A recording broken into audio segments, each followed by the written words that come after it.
Ontem o destaque na agenda do presidente Lula foi a segunda reunião ministerial do ano.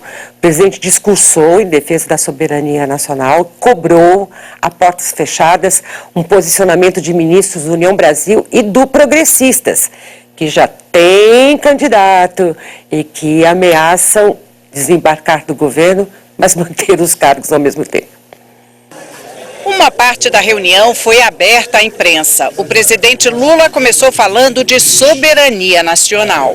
Nós somos um país soberano, nós temos uma Constituição, nós temos uma legislação, e quem quiser entrar nesses 8,5 milhões de quilômetros quadrados, no nosso espaço aéreo, no nosso espaço marítimo, nas nossas florestas, tem que prestar contas à nossa Constituição e à nossa legislação.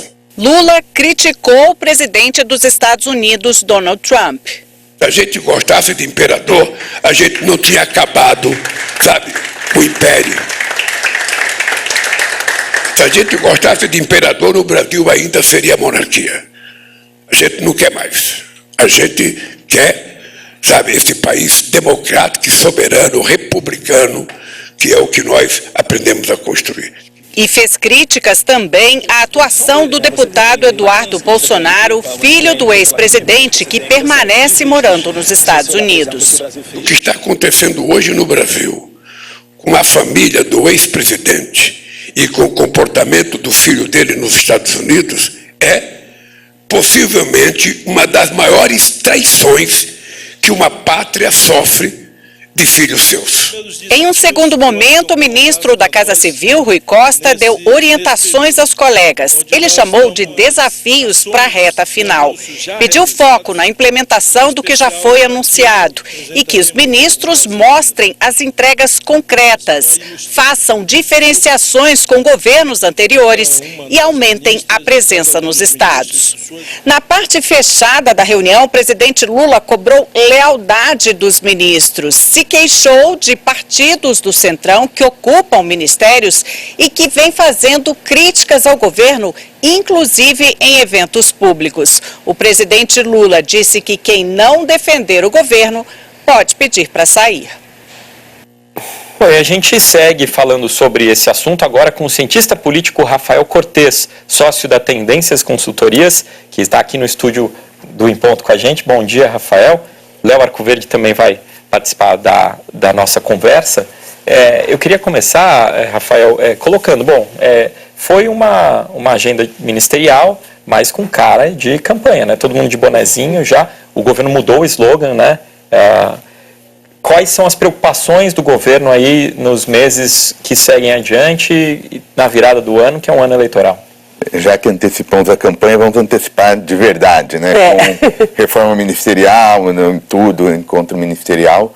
Olha, acho que o primeiro ponto, o governo precisa encontrar quem de fato vai estar junto com ele na campanha de reeleição, né? É muito crível um cenário que a campanha, que quem vier do outro lado, venha com o apoio de partidos que hoje pertencem, em tese, à base aliada. A gente já vê sinais disso tudo, diversos líderes partidários de partidos que têm assento ministerial e que fazem abertamente campanha de oposição, críticas ao governo, sistemáticas inclusive. Então acho que esse é o primeiro ponto, o presidente Lula mapear e os seus assessores mapearem os líderes, sobretudo nos estados, de que ele de fato vai conseguir contar para construir palanques eleitorais, enfim, para deixar uma campanha de pé. E eu acho que isso é uma tarefa ainda mais urgente, porque a gente está chegando naquela fase que a oposição também parece ter, se não encontrado, pelo menos um plano inicial para enfrentar a campanha de reeleição, daí esse senso de urgência. Mas parece, digamos, incrível que fazendo abertamente essa reunião, mas sem ter tomado a decisão de fazer a demissão clara dos ministros que estão desembarcando do governo, cujos partidos estão desembarcando do governo, porque eu estou conversando com alguns parlamentares desses partidos aí que estão no governo, eles diziam, mas por que o Lula não demite? Por que não demite ele próprio? Por que ele quer que os ministros saiam? E eles também admitem que o partido tem uma certa divisão. Davi Alcolumbre, que lidera a União Brasil, diz, não é para sair. Outros dizem, tem que sair já e vamos embarcar de fato na campanha do rival. Por que Lula não demite?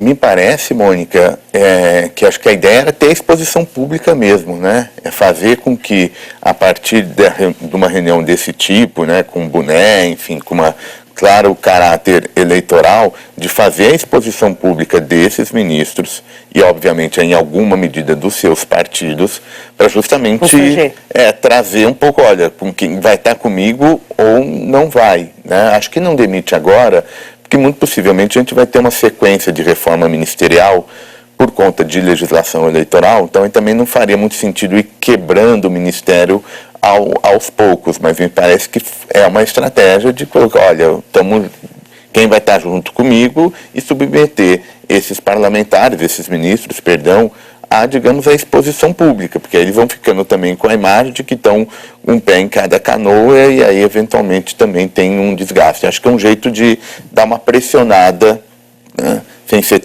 tão explícito, né, a ponto de colocar e falar, olha, é isso ou fica com o cargo. Mas acho que esse é um processo em que o Lula vai aos poucos definindo com quem ele pode contar. Isso vai ser muito importante, Mônica e pessoal. Eu acho que na montagem dos palanques estaduais, né? A campanha presidencial, a gente se foca muito no candidato, mas tem também toda a construção desses palanques estaduais, que por sua vez faz a ligação com os prefeitos e parlamentares para que a campanha não fique restrita a um estado ou outro e tenha força em todo o território. Tá. É importante, mas eu queria saber se é efetivo esse tipo de pressão, esse tipo de conversa do presidente Lula com esses partidos. Politicamente, a gente imagina um quebra-cabeça que está sendo montado, claramente tendo como pano de fundo o julgamento do ex-presidente Jair Bolsonaro, que começa daqui a pouquinho. Por que eu te pergunto isso, Rafael? Você que acompanha a política há tanto tempo aqui no Brasil, é mais efetivo esse tipo de questão feita pelo governo? Ou, por outro lado, como essas federações, que têm um peso muito grande hoje, federações partidárias, falando, por exemplo, do PP e União Brasil, que abertamente estão aí, digamos, aclamando Tarcísio de Freitas, governador de São Paulo, como pré-candidato. É esse jogo que tem mais peso que você está observando hoje? Eu acho que o que tem mais peso é o que a imagem está mostrando, né? Olha o tanto de gente com boné azul, com a bandeira do Brasil, e isso se tornou, por incrível que pareça, né, quase que uma estética da campanha eleitoral, né? Um boné com mensagem. Um boné com mensagens do Brasil e com esse tom nacionalista. Então, a reunião ministerial, você tem razão, ela não é de alguma maneira superior, ou ela vai ter um impacto de conseguir fazer com que partidos como PP, União Brasil e outros agora fiquem juntos e unidos em torno da campanha do presidente Lula a partir desse encontro. Ao contrário, né, a tendência é uma tendência de divisão, porque o país, em alguma medida, está dividido. Se a gente pegar algumas pesquisas de opinião pública entre aprova e desaprova, está muito próximo ao resultado eleitoral de 22. A aprovação está num patamar muito próximo daquilo que o Lula teve lá na sua última eleição. De tal sorte que acho que o efeito é mais um pouco essa questão de imagem, essa pressão que a gente tinha comentado anteriormente, do que propriamente algo que agora vai garantir apoio dos parlamentares dessas respectivas legendas, porque boa parte deles vão realmente, muito provavelmente, estar na campanha de oposição. E é isso que eu queria te perguntar, abrindo aí o projeto Tarcísio, né? Na semana passada, União Brasil e PP lançaram essa formalização, né, da sua federação e disseram, vamos esperar Tarcísio decidir se vai ser candidato à presidência, ou seja, nem são os partidos dele, né? Ele é do Republicanos. Ontem, o presidente do PL disse que se Tarcísio quiser ser candidato à presidência, o PL pode recebê-lo como filiado. Né? Gerou ciúmes com a família Bolsonaro, inclusive, essa manifestação do presidente, porque ainda vem Bolsonaro como um potencial candidato, ainda com uma incerteza, né, nessa questão jurídica. E ele fez um jogo de futebol lá com prefeitos, ele tem sido pressionado a decidir por esse caminho. E até mesmo no governo Lula, há quem diga que Tarcísio seria um bom adversário de Lula, abrindo espaço para uma campanha aqui mais competitiva aqui no âmbito estadual. Então eu queria te ouvir sobre o que você tem ouvido aí dos seus consultados, né, de quem te contrata para consultorias, sobre esse projeto Tarcísio para 2026. Olha, Vitor, aqui tem também a sua pergunta tem talvez uma grande novidade dessa conjuntura mais recente, que é, digamos assim, o projeto Tarcísio mais explícito, né? E o próprio governo eventualmente reconhecendo que vai ser o Tarcísio, se não 100% de certeza, Que deu essa mas impressão, né? Que ele escolheu um rival, né? O presidente Lula escolheu um rival. Sim. Isso foi importante, Mônica, porque há um tempo atrás o governo estava discutindo que, olha, talvez não fosse nem bom citar o Tarcísio, porque isso dá tração, ele não tem tanto conhecimento, então vamos ficar um pouco mais discreto. Vamos ver se isso vai se tornar uma nova fase, o governo começar a polarizar, digamos, com a própria figura do Tarcísio. Eu vi o ministro Renan Filho nas suas redes sociais explicitamente citando, entre aspas, dialogando com o Tarcísio. Então acho que esse é um ponto também importante dessa conjuntura mais recente, tanto do ponto de vista do chamado Centrão, quanto do ponto de vista do governo, começando a dar um foco à figura do governador de São Paulo. Agora, resta saber se ele vai tomar o risco de fazer uma campanha presidencial disputando com um governo que vai ser competitiva, vai ser uma eleição super competitiva, tendo alguma segurança aqui no Estado. Alguns mais otimistas têm um pouco essa linha de interpretação que você colocou na pergunta. Olha, então que venha o Tarcísio, porque, entre aspas, abre uma possibilidade mais concreta de ganhar aqui o Estado de São Paulo, algum representante da campanha do presidente Lula, e de tal sorte que aí tem alguns até animados, entre aspas, com essa possibilidade. Agora a gente precisa olhar com lupa como o Tarcísio vai se comportar de novo diante dessas mudanças. É o apoio que também vem de cima para baixo, no caso de Tarcísio, né? Começa ali entre Faria Lima, mercado financeiro, empresários, pessoas que gostariam de dar uma virada de página aí no governo Lula, e para o resto do país, quem se posiciona nas pesquisas é quem não quer votar no Lula. Então, não importa qual for o adversário, diz, eu voto nesse aqui. Mas não conhece ainda, não tem campanha. Diferentemente de Lula, que o apoio dele cresceu entre os que ganham menos e tudo mais. Mas nenhum dos dois candidatos, embora esse evento de ontem tenha sido interpretado como pontapé aí na campanha presidencial, nenhum dos dois é firme, né? Porque nem Tarcísio pode tomar uma atitude enquanto não tiver a bênção do bolsonarismo, do Bolsonaro particularmente, nem Lula deixou claro que ele vai ser candidato. Ele mesmo disse, depende da minha saúde, o que fica também ali... Mantém o suspenso. Ele manteve em suspensão. Acho que tem esse ponto mesmo. E acho que o primeiro ponto dessa incerteza, que é a oposição, que eu acho que, ao fim e ao cabo, não vai ter jeito, vai ser o Lula como candidato, né?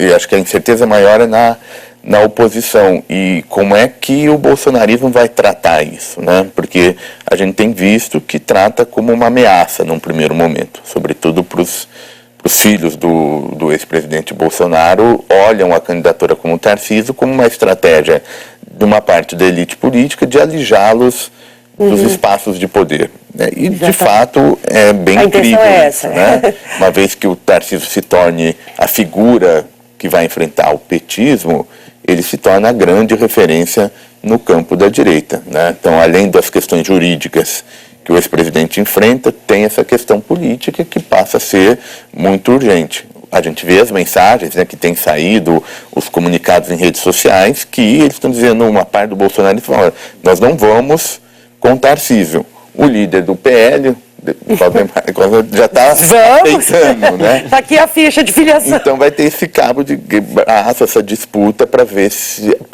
onde o Tarcísio sairia. Então acho que tem esse ponto. Vai ser candidato ou não, porque tem uma incerteza grande. Obviamente ele já está se portando como candidato, e depois qual partido ele se lançaria, porque isso mexe muito nesse jogo, tanto no nacional quanto em estados importantes.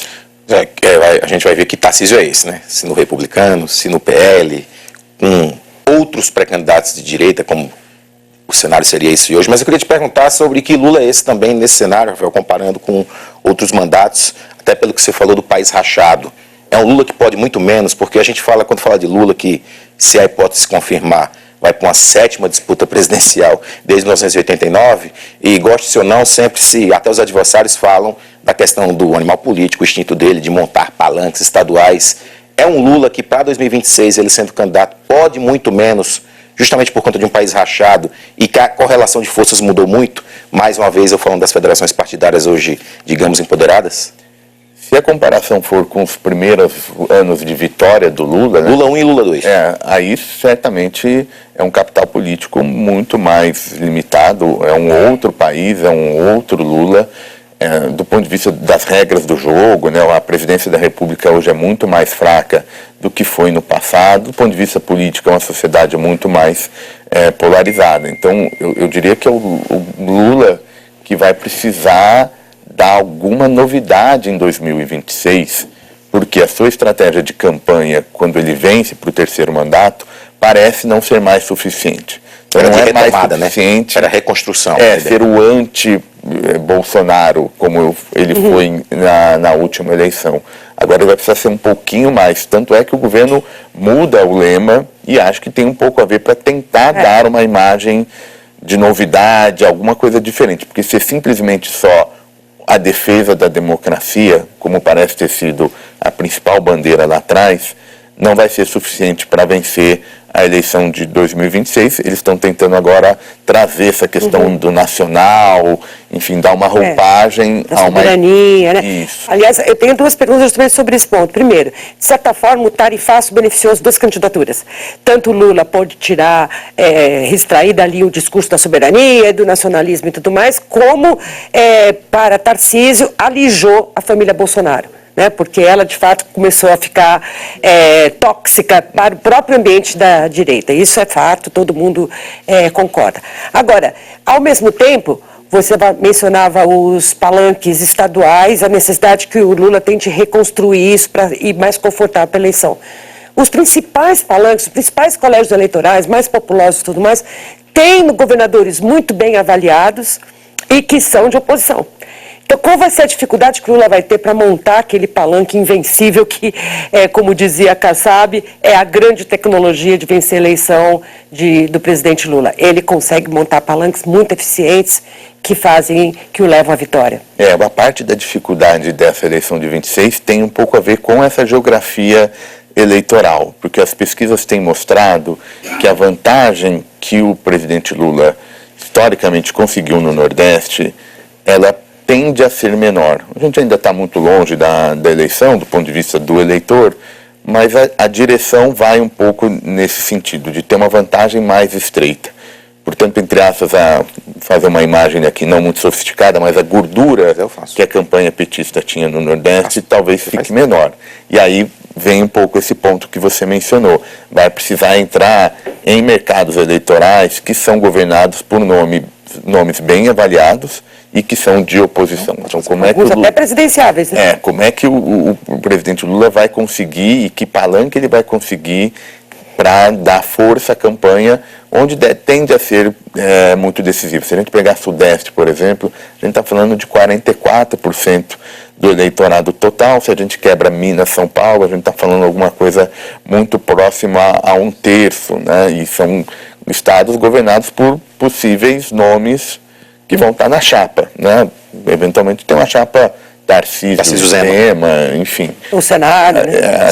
Zema, quando se lançou aqui em São Paulo, semanas atrás eu estava lá, que se lançou pré-candidato, já admitiu que dependendo da correlação, dependendo da negociação, pode não ser pré-candidato para não ser candidato. É bom que isso que você falou admita mesmo, porque né, difícil, a corrida é para vice-presidente, não está fácil, mas enfim, a geografia eleitoral vai ser um pouco mais complicada do que foi no passado. Isso que você está falando de geografia eleitoral, eu queria expandir para o cenário global, porque a América do Sul tem uma tendência à direita, né? A gente vai ter a eleição na Bolívia, no segundo turno, que deve eleger alguém à direita. No Chile também tem um candidato muito forte à direita, além do Equador, que já elegeu, o presidente da Argentina também, no Paraguai também. O Brasil, como é que ele se posiciona, inclusive com uma interferência que a gente tem visto do governo americano, dentro dessas eleições do ano que vem?